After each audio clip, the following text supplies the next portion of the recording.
Thank you for joining us for this presentation about the Lower Meramec Watershed, Healthy Watershed Options for the Floodplain Management Project. And our main goal is to tell you those healthy watershed options are worth it. I'm Tanya Braunley. I'm the Director of the Environmental Finance Center at Wichita State University. And joining me on this presentation is John Colclaser, our Program Associate. And we're going to dive in and tell you about this project. Lower Meramec Watershed is highly flood prone due to increased frequency of heavy rain events, topography, and the development that has reduced wetland areas and open spaces able to soak up rainfall. Communities in the Lower Meramec Watershed have experienced repetitive flood damage and 3 record flood events since 2015. To address the need to reduce flood impacts on the safety and economies of the Lower Meramec Watershed, the United States Army Corps of Engineers, Silver Jackets, initiated a floodplain management program that brought together local, state, and federal organizations to reduce flood risk and other disasters.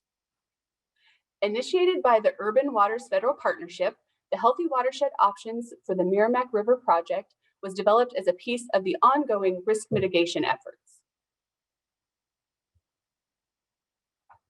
As the risk mitigation efforts progressed, the use of nature-based stormwater solutions was identified as an area of interest by the 8 cities and 3 counties in the Lower Meramec Watershed. Of particular interest was the use of healthy watershed best practices like source water protection, green infrastructure, including low-impact development, and open space protection to mitigate flooding and enhance ecosystem services and aesthetic value. Communities in the watershed identified political, capacity, and funding as barriers to implementation of healthy watershed options. And they requested that a cost-benefit analysis be developed along with resources and tools that could be used to support decision-making for healthy watershed stormwater projects. As the EPA Region 7 Environmental Finance Center, the Wichita State University Environmental Finance Center was called upon to develop and conduct a cost-benefit analysis and develop some support tools that could help these communities make the case for healthy watershed options that reduce flooding. A little bit about stormwater management. Stormwater management is evolving. In past decades, stormwater systems were built to simply move water from where it fell to nearby rivers or drainage areas as quickly as possible. Most of the time, stormwater was an extra responsibility of the Public Works or Streets Department. But today, stormwater is more than a system of conveyance. It is part of a comprehensive and integrative urban water resource that is managed to enhance the water quality, water quantity, recreation, neighborhood aesthetics, groundwater recharge, and wildlife habitat. Stormwater is now seen as part of the One Water system, a system that understands the value of water no matter where it is in the water cycle. EPA's Healthy Watersheds program defines a healthy watershed as one with mostly natural land cover, good water quality, quantity and flow, and habitats with diverse aquatic life. Healthy watersheds support long-term sustainable benefits to people and the environment. This project focused on how to establish projects in the Lower Meramec watershed that support this ideal. The guidance for municipal stormwater funding warns that the new stormwater paradigm has resulted in greater public expectations. In addition to effective control of drainage and flooding, the public also expects riparian corridors, wetlands, recreation amenities, trails, visually pleasing facilities, and continued maintenance effort. This higher level of service expectation, along with increasing regulations, more intense rainfall, construction costs, and aging infrastructure, has created a gap between what's expected and what can be done within a stormwater program with the available funding. In that gap stands a barrier that is preventing the stormwater programs from meeting community expectations. Healthy watershed options can be incorporated into a variety of planning efforts to help bridge that gap. Including green infrastructure in water resource planning is increasingly encouraged at the state and federal levels. By integrating healthy watershed projects into a range of planning conversations, processes, and documents, projects will become more coordinated and supported by the variety of departments, agencies, and the public interests. Integrating Integrated planning highlights the interconnectedness of water and the co-benefits of healthy watersheds to almost every aspect of the community. Healthy watershed options are an ideal fit for hazard mitigation plans, which are long-term strategies for protecting people and property from hazardous events. Healthy watershed options hazard mitigation plans are vital to breaking the cycle of disaster, damage, reconstruction, and repeated damage.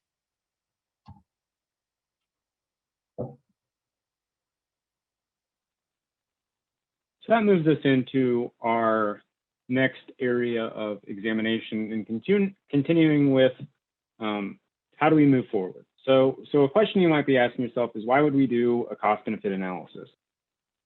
So first off, a cost-benefit analysis, for CBA, is a decision-making tool that estimates the costs and benefits of a project to help determine the best way to achieve the community's goals while maximizing the benefits at the lowest cost possible.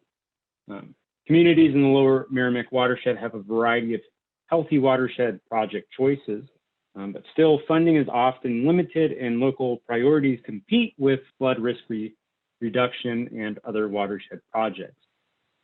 So when considering a healthy watershed project, a community would like to have all the tools available to consider the choices that will make environmental, social, safety, and financial impacts on their community. So it is about dollars, but it's also about more than the cost of the project in dollars when looking at those benefits that we can get back for the entire community as a whole. The cost-benefit analysis for the Lower Meramec Healthy Watershed Options project estimates the costs and benefits of implementing 3 different healthy watershed options. That first one is flood-prone property acquisition. So we're looking at those properties that are located inside of the floodplain, and then seeing about buying those back, how much that would cost. And then once we have that done, the flood-prone acquisition, then we build on top of that either floodplain restoration or open space preservation. So think about that as a mix of parkland, walking trails, as well as a mix of floodplain restoration. A comprehensive analysis is provided for all of the flood-prone properties in each city and county in the Lower Meramec Watershed project area. This cost-benefit analysis does not look at the individual properties or projects, but as an entire community as a whole. In this cost-benefit analysis, a flood-prone property is one that is within FEMA's 1% annual exceedance probability, sometimes also known as the 100-year floodplain. So this is land that has a 1% chance of being flooded in any given year. It's sometimes, the properties identified in the study align with the Army Corps of Engineers Lower Meramec multi-jurisdiction floodplain management plan for communities of the Lower Meramec Basin. So that'll move us into our cost-benefit analysis calculations. The healthy watershed benefits are quantified in dollars and align with FEMA's final sustainability benefits methodology report.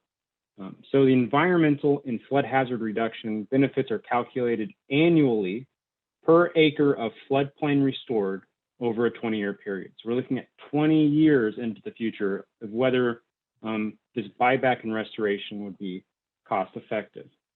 So all analysis, just as a reminder, were performed at the community level. We didn't look at property-specific analysis for this cost-benefit analysis. So our costs and our benefits that were considered for the Meramec project.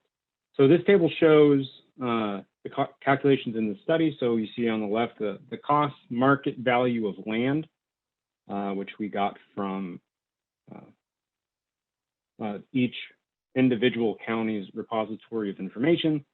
The 20 years of property tax loss compounded on top of that, the demolition costs, and then once we have bought back that property, then we look at floodplain restoration or the benefits of open space preservation parkland development, unpaved walking trail installation maintenance over 20 years. So just to kind of recap, looking at this table, the blue shaded area indicates the costs and benefits included in the flood-prone property acquisition calculations, that first step. And so some of the benefits that are associated with that is the average historical insurance claim. So we can expect that that would be taken out since there's no longer properties that would be within the floodplain. For the floodplain restoration calculations, the green costs and benefits are added to the blue ones to encompass that 1% floodplain property acquisition and restoration costs and benefits. And then all the way in the far right column, and then at the bottom on the left under costs is are added for the CBA calculations for green open space preservation benefits. So that moves us into what we call the cost benefit analysis score. So the CBA score is the ratio of a project expressed in monetary terms relative to its cost. So how do we get our CBA score? So it would be the program benefits divided by program costs. So if it is greater than 1, the benefits outweigh the costs. If it's less than 1, the costs outweigh the benefits in the long run. And then if it's equal to 1, costs equal the benefit. The higher the cost benefit analysis score, the better investment you're going to have. So as mentioned before, flood-prone property acquisition is step number 1. So acquisition, we want to pair it with other community enhancing efforts for the benefits to outweigh the cost. Because just looking at this, there's no real benefit for just buying back the properties.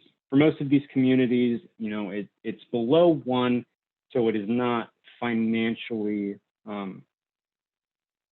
reasonable to move forward with it, except for in one case using a 1% discount rate, which probably is a little generous. Typically, you want to do somewhere between 5 and 10% of a discount rate. And so this cost benefit analysis scores indicate the value of the potential benefits for the community. For acquisition, the only benefit calculated is the avoided flood insurance claims mentioned on the previous slide. For example, Sunset Hills, at the CBA score of 3%, the discount rate is 0.7. This means that for every $1 spent, the return on investment is 70 cents over the next 20 years. So this is why we say that flood-prone acquisition is step 1 to reducing flood risk with nature-based solutions that would then pay off the cost of buying that land. So flood-prone property acquisitions must be paired with other community-enhancing efforts in order for the benefits, as calculated within this study, to outweigh the costs. So immediately you can see the benefits of adding in the acquisition with the floodplain restoration. So the scores for acquisition and floodplain restoration indicate at all but the 3 highest discount rates for the community of Fenton that the benefits outweigh those costs. The degree to which the benefits outweigh the costs varies by community, and it often depends on the amount of property and the type of property. So the difference between residential and industrial properties that are located within the floodplain. Typically, residential is cheaper than industrial. So at a 3% discount rate, the CBA scores range from 0.34, so earning 34 cents per dollar invested, all the way up to 16.27 in Jefferson County.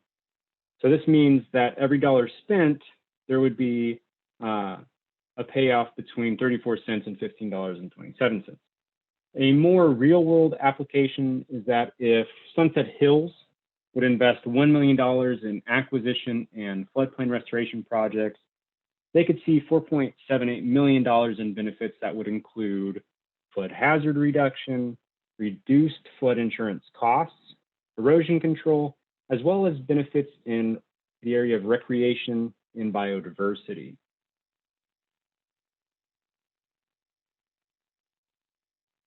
Okay, so on to the open space models.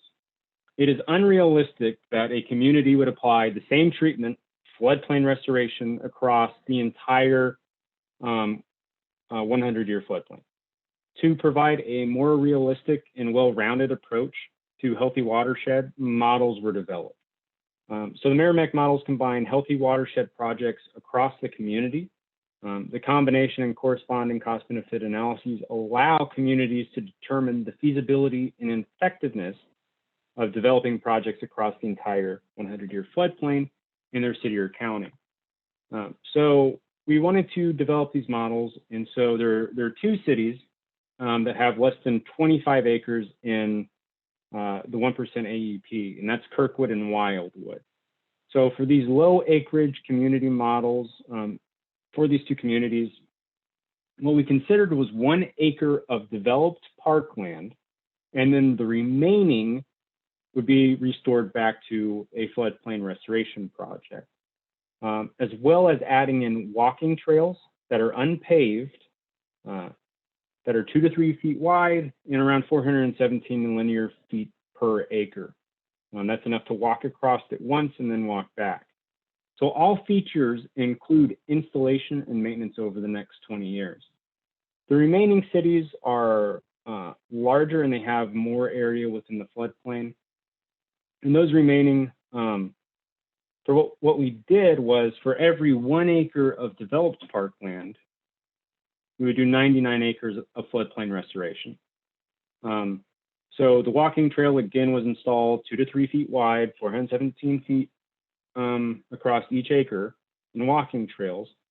And then all of these features also include the installation and maintenance over the next 20 years. Lower Meramec counties were the largest groups that we looked at, and they have more than 1,200 acres of land within the floodplain. The county model we included was a little bit different than the city model. So what we considered was 1 acre of developed parkland for every 499 acres of floodplain restoration. So walking trails on paved again would be installed on all of the acres, and we include all of the installation and maintenance for those walking trails over the next 20 years.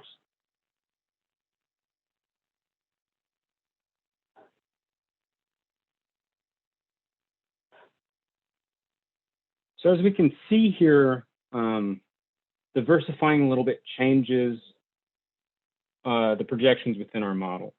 So for all Lower Meramec communities, excluding Fenton, at the highest discount rates, the benefits of implementing the models over 20 years outweigh the cost of installing and maintaining the model's various treatments.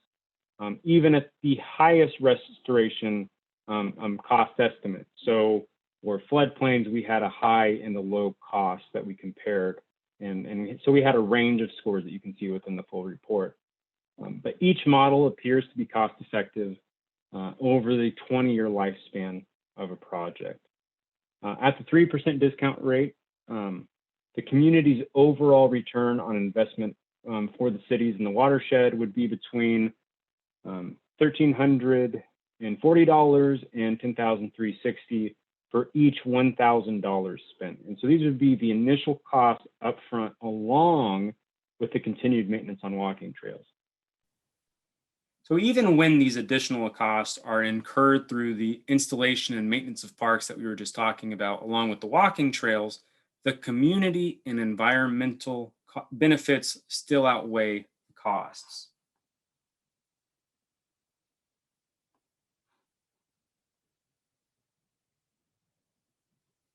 So what are some of the healthy watershed cost-benefit analysis takeaways that we want you to leave with today? So to reduce flood risk with healthy watershed solutions, the #1 step is that you have to acquire these flood-prone properties. The next step is to ensure that the benefits outweigh the cost. Acquisition almost always has to be paired with floodplain restoration or other types of enhancements to the land, such as parkland, trails, or open space. And for most communities in the Lower Meramec, this cost-benefit analysis showed investment in healthy watershed solutions provides cost-effective, long-term environmental, financial, safety, and quality of life benefits. And I should also mention that we've been talking about a lot of converting land back, but this shouldn't be overlooked that there are benefits to your community in existing floodplains. So the community should also look at the benefits that we talk about within this report as a reason to preserve some of the existing floodplain within each of their respective communities.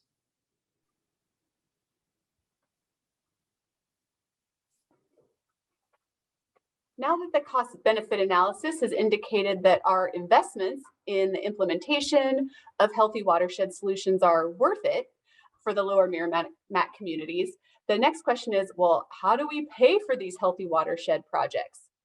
So the role of the Environmental Finance Center across the United States is to help communities answer that question, that how to pay question.